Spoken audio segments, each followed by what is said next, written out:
નમસ્કાર, ચક્રવાત ન્યૂઝ સાથે હું છું જાનવી। તો આજના મહત્વના સમાચારમાં વાત કરીએ તો આજે સવારથી જ મુંબઈમાં ભારે વરસાદ ચાલુ છે, ત્યારે શહેરના ઉપનગરીય વિસ્તારો જેમ કે દહીસર, બોરીવલી, કાંદિવલી, મલાડ, ગોરેગાંવ, જોગેશ્વરી અને અંધેરીમાં ભારે વરસાદ જોવા મળ્યો છે।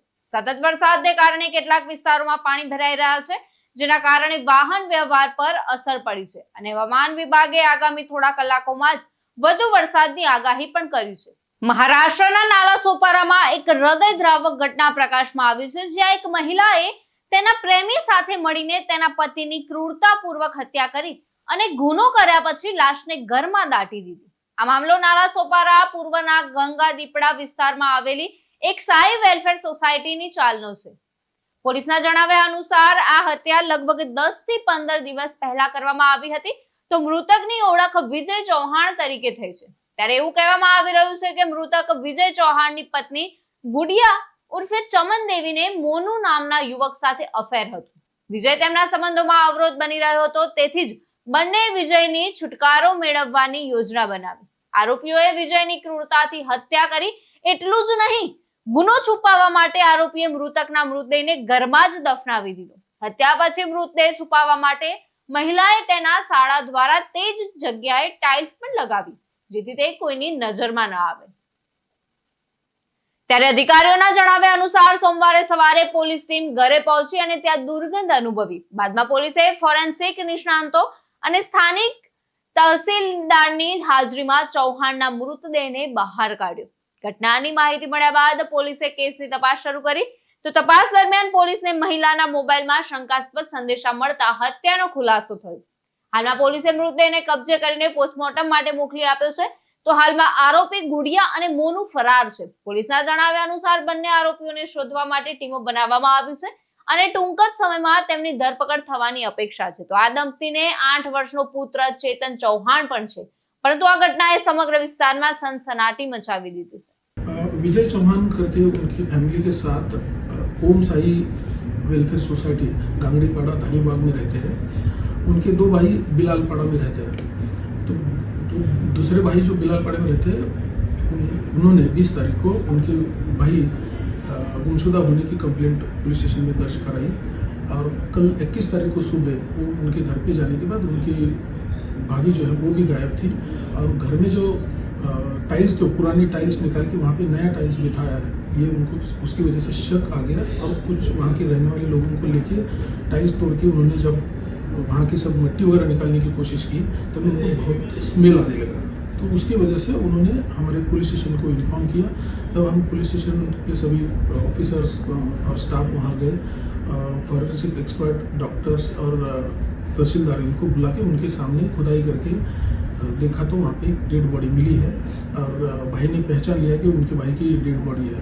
तो उसके तहत 103, 238 और 3-5 के तहत केस दर्ज किया है और आगे की इन्वेस्टिगेशन चालू। विजय के जो छोटे भाई हैं जिनका जिक्र आप कर रहे हैं, क्या उनका थोड़ा सा बता दीजिए कि उनको डॉट्स कब कनेक्ट हुए कि जो टाइल्स उन्होंने लगाई वो उन्हीं के भाई की डेड बॉडी की थी, वो थोड़ा सा आप उसको एलोबरेट कर दीजिए। पहली बात तो यह है कि उनके भाई वहाँ पे रहते हैं, उनको भी पता है, बाकी वहाँ अड़ोस पड़ोस में रहते हैं उनको भी पता है। और जब टाइल्स नए लगाए हुए दिखाई दिए और उनकी भाभी ने पहले 8-10 दिन पहले जो बताया था तो उस हिसाब से दिख नहीं रहा है, उसकी वजह से उनको शक आ गया और फिर उन्होंने लोगों को लेकर टाइल्स की खुदाई की, फिर उसमें डेढ़ बॉडी बाद में। जब उनके भाई से टाइल्स लगवाई गई उनको 1000 रुपए दी गई, ये भी बात समझ में आई? नहीं, वो इन्वेस्टिगेशन चालू है, उसके बारे में आज बता नहीं सकता। નાસિક ત્રંબકેશ્વરમાં શ્રાવણ મહાશિવરાત્રીની ભવ્ય ઉજવણી કરવામાં આવી। ત્રંબકેશ્વર નાસિક મંદિર બમ બમ ભોલેના નાદથી ગુંજી ઉઠ્યું। તો ત્રંબકેશ્વર જ્યોતિર્લિંગ ખાતે સવારથી જ ભક્તોની લાંબી કતારો લાગેલી જોવા મળી રહી છે। ત્યારે ત્રંબકેશ્વર જ્યોતિર્લિંગ ખાતે બ્રહ્મા, વિષ્ણુ, મહેશ જોઈ શકાય છે। ત્રંબકેશ્વર જ્યોતિર્લિંગ ગોદાવરી નદીના કિનારે બ્રહ્મગીરી પર્વત પર આવેલું છે। ત્યારે ભગવાન શિવે આ સ્થળે ગૌતમ ઋષિને શ્રાપમાંથી મુક્ત કર્યા હતા। ભગવાન શિવને શ્રાવણ મહાશિવરાત્રી ખૂબ જ ગમે છે। શ્રાવણ મહાશિવરાત્રી શિવ અને શક્તિના મિલનના તહેવાર તરીકે ઉજવવામાં આવે છે। જલગાવના 40 ગામમાં કપાસના જીનિંગમાં ભીષણ આગ લાગી, ત્યારે કરોડોની કિંમતની કપાસની ગાંસડી બળીને રાખ થઈ ગઈ। જલગાવના 40 ગામમાં એક કપાસના જીનિંગ ગોડાઉનમાં ભીષણ આગ લાગી છે। તો આ ગોડાઉનમાં કપાસની ગાંસડીઓ રાખવામાં આવી હતી અને આગને કાબુમાં લેવાના પ્રયાસો છેલ્લા ઘણા કલાકોથી ચાલુ હતા. તો ધુળે સોલાપુર રાષ્ટ્રીય ધોરીમાર્ગને અડીને આવેલા MIDC વિસ્તારમાં આગ લાગી છે. તો પાડોશી તાલુકાની ફાયર બ્રિગેડની સાથે સ્થાનિક ફાયર બ્રિગેડ પણ આગને કાબુમાં લેવા માટે યુદ્ધના ધોરણે કામ કરી રહી છે. શાહપુર તાલુકાના બાંદ્રા ગ્રામ પંચાયતમાં ભવરપાડાથી બાંદ્રા સુધીનો રસ્તો ન હોવાના કારણે ગર્ભવતી મહિલાને ડોલી એટલે કે પાલખી પર હોસ્પિટલ લઈ જવામાં આવતી હતી.